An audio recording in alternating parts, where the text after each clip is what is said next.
Honorable Chairman Gyanchand Gupta ji, Vice Chairman Rajesh Patnekar ji, and Lead Speaker Popat Rao Pawar ji, Honorable MLA, MLCs, and it's my honor to speak in front of you. And my talk would be basically based on research, economic research, and I'm going to argue that the policy making should be based on evidence.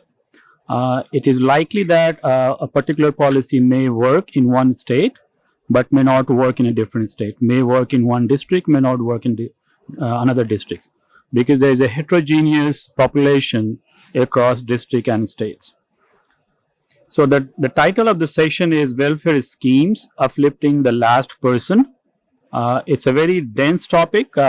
There is a debate across the globe. How do we define welfare? What does it mean by welfare?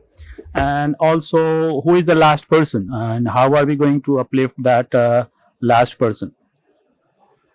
So I have some slides as well, so you can look at the slides. So welfare, from development economics, we define welfare has two components. One is the monetary component. So what is happening to GDP per capita, household income. So if the household income goes up, GDP per capita goes up, the welfare of the person will also improve. But at the same time, we also include, welfare also includes non-monetary aspects of life. So we also think about the human capital, we think about the health of the children, we think about other non-monetary characteristics which may be helpful to improve welfare. Now, when we transition from welfare to well-being, well-being includes welfare plus some of the other characteristics of life, such as happiness, life satisfaction. Are we content with our life? So these are non-monetary factors which are important for our life, and they contribute to the well-being and welfare of the population and the country. Thirdly, about the last person, I think of last person as a marginalized and vulnerable population of the society. They could be female. So we can think of difference across gender. If you think about empowerment, there is data suggesting that female are less empowered compared to male. If you think of some of the health outcomes, then you will see that the female and children, they are less healthy compared to male adults. So you can think of children as a vulnerable, the last person group as well. We can also think of socially disadvantaged communities such as scheduled caste or scheduled tribe. They are population subgroups which have fewer access to resources. This is a quote. The chairman Gyanchand Gupta ji talked about the Mahatma Gandhi talisman. This is a Chinese philosopher Sun Tzu. He talked, if you want to govern people, you must place yourself below them. And if you want to lead people, you must learn to follow them. So I think it's very important for the policymakers to think that where do we place the people in the scheme of policy making. The policy making should be citizen centric. We should include the people. We should, as the Popat Rao Pawar ji said, we should include the people in the process of decision making. They should be the stakeholders. They should own the property in the village. They should own the resources in the village. Then only a proper development of village or any area or the city can be possible. So there have been several welfare schemes. When I read about the literature about the schemes in India, it's fantastic. Some of the schemes have been started in 1960s or 70s. For example, ICDS, Integrated Child Development Service. It started in 1970, it's still running now, right? So the problem in India is not about there's a lack of schemes, but it's more about implementation part of the scheme. So how well effectively or efficiently the schemes are implemented by the policymakers. So I've listed some of the schemes here related to welfare. Antyodaya Anna Yojana Manrega scheme, which is a very good employment guarantee schemes. There are schemes for old age people. There are schemes for skill development for disabled people. There's another scheme called Anemia Mukt Bharat, which I'll talk about in more detail. there was a conditional cash transfer scheme called Janani Suraksha Yojana, which led to huge success of improving in-facility delivery of babies, moving away from home to hospitals. I'm from Bihar, and there are a few schemes started in the Bihar as well. For example, there's a very successful scheme called Girls Bicycle Yojana. That scheme, the free bicycle was provided to the girls. It led to higher education, better health, more empowerment among female students. Bihar was also the first state to reserve the Gram Panchayat seats for female by 50%. So 50% of all the Gram Panchayat seats were reserved for female. I analyzed, look at the research of that policy, and we found that because of that policy, the child mortality rate in Bihar went down almost by 10 to 15%. So it was a huge success when more female were in power. So there is a debate whether they are Mukhiya Patni, Sarpanch Patni, whatever. But despite all that, having so many female in the actual policy making did improve the health of the children. Another scheme is the double fortified salt, use of DFS, double fortified salt in midday meal. So you all know that the primary schools have midday meal, the school lunch program. And the recent data, the health data we have from India is about iron deficiency, anemia, is about 60%. It's 60% of under 5 children, 0 to 5 years old. They suffer from iron deficiency in their body. That means they're anemic. And if a child is anemic, then it affects the physical growth of the children. It affects the cognitive growth of the children. It also affects the mental growth of the children. So when we are thinking about the demographic dividend in this country, that most of the population is young and it's going to contribute to the economic growth, if these kids, when they grow up as malnourished, stunted, not having physically grown, then that would be a problem in the next 10 to 20 years. Another scheme is called Nal Jal scheme, sanitation or poor quality of water and diarrhea. These are problems. So the government also started Nal Jal scheme, which is also a good program to provide clean drinking water to households in villages. Okay, so what is the Bharat economic growth story? So I'm going to put two contrasting views. The first one is, if you think about India, it's inching towards becoming $5 trillion economy, which is great. GDP per capita is increasing, households income is growing, but some of the welfare and human development indicators are not that good. So despite the economic growth, despite our goal of going to become $5 trillion economy, some of the welfare indicators are not looking good. For example, if you look at child mortality rate, which we economists tend to measure that how the country is doing health-wise. If you look at the child morbidity rate, so whether kids are stunted, malnourished, Hindi में बोलते हैं कुपोषण के शिकार हैं, these are very high rates, and some of these rates are comparable to sub-Saharan African countries. Another indicator, if you look at low birth weight, so low birth weight is when a child is born with less than 2,500 grams, so below 2.5 kilograms.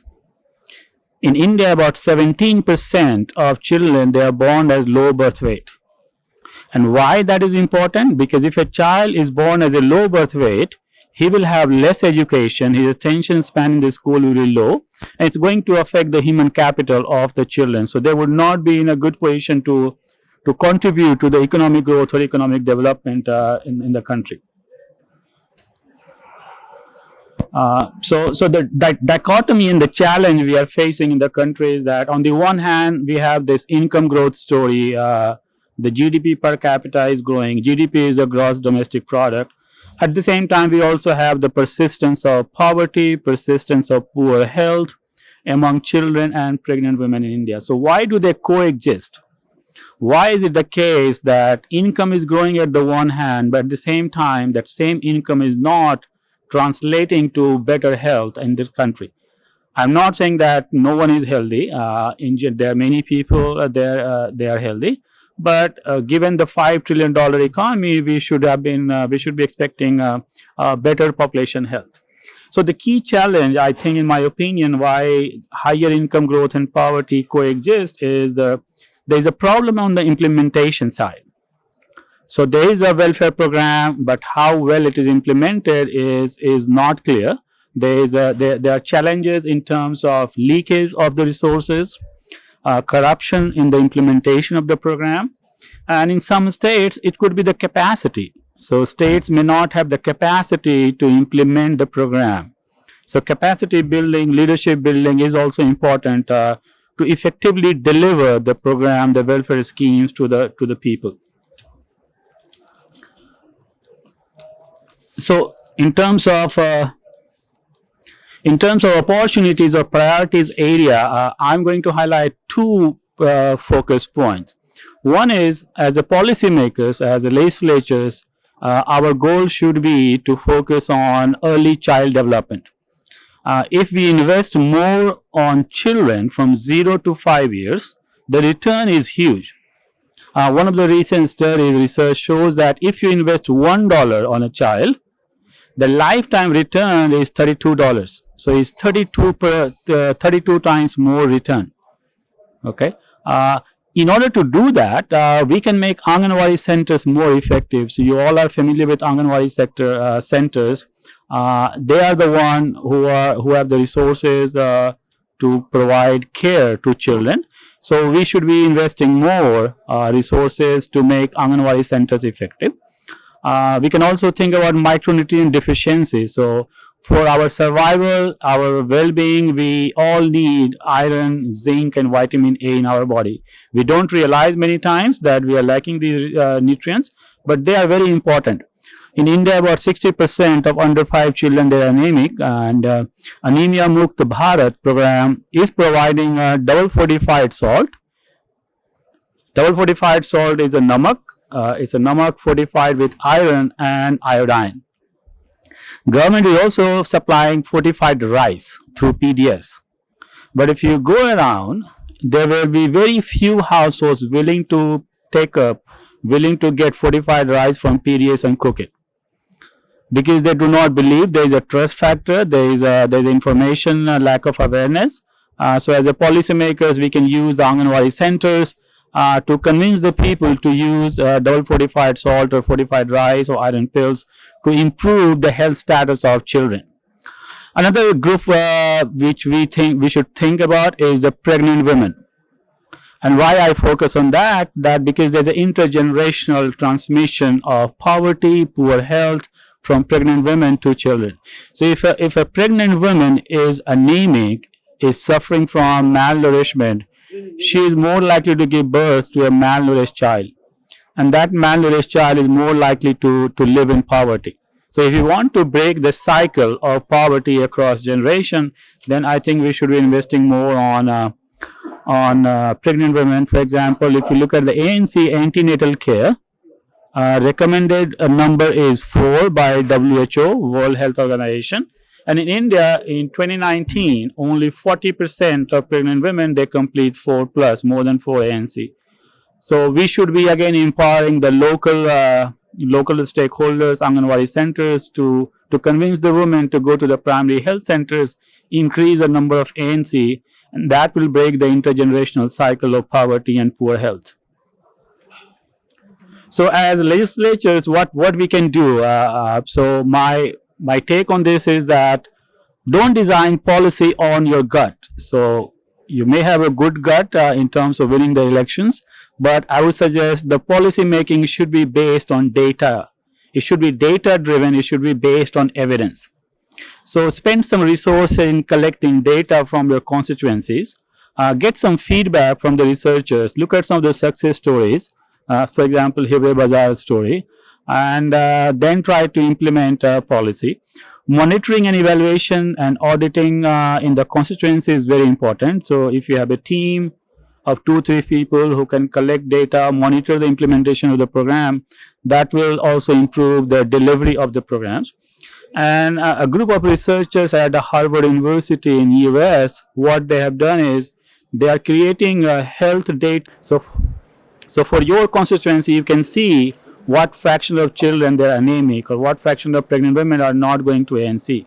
So you can use that data for your constituency to track the success of the program. So if this year you have a number, then how successful your policy has been to improve those outcomes. So now we have more data at the constituency level, so we can use that data to monitor our program. And finally, also the role of Gram Panchayats. I think it's very important to empower the Sarpanch, strengthen the Panchayati Raj institutions in your constituency. And very briefly, I'll talk about this. In Bihar, when the Nitish Kumar government implemented this gender quota in the Sarpanch level, the 50% of the Sarpanch were female. What, based on our research, what we found that it reduced child mortality and health of the children significantly in that state. The other study we did in Bihar, in Jahanabad district, where we used the double fortified salt to prepare school lunch in 100 schools, about 2,000 children, and what we found that the anemia rate, the iron deficiency, went down by 30% within a year. So I call these policy as a low-hanging fruits. It's not very expensive. It's very inexpensive, very cheap. So if you monitor, if you ask all the primary schools in your constituency to use double fortified salt to prepare the school lunch, it's a pinch of salt, it will have huge impact on the health of the children. It will have a huge impact on the health of the adolescent girls and the boys as well. So I'll just conclude with my last policy implication slides, which says that globally there are 380 million children, they receive school lunch on a daily basis. Out of 380 million, 120 million meals are served in India alone. So if you are thinking to improve the health of the children, then maybe mandating the use of double fortified salt in the preparation of school lunch could be a very effective way of addressing anemia or iron deficiency. And we noticed that the government of Bihar has mandated the use of DFS in school meals. Well, I don't know how accurately or effectively all the schools are using this, whether the double fortified salt is available in the market, is it very expensive, but this is a good move, and I think at constituency level you can try. You can ask the school headmasters to use DFS in the preparation of a school meal. I would also like to take 30 seconds about my university. Name is University of Notre Dame. It's near Chicago in the US, and I'm professor of economics in the public policy schools in it's called Keough School of Global Affairs, where we are concerned about all the welfare and economic development of poor people across the globe. And we have expertise in designing policy, training policymakers. We also have courses in global affairs. So if you are ever interested in collaborating or to know more, you can contact us, write an email or send text, or you can contact the Dheeraj or Mike, or you can Google my name, Santosh Kumar, and you can write to me, and we would be eager to help you in designing policy which are based on real data, hard data. Thank you.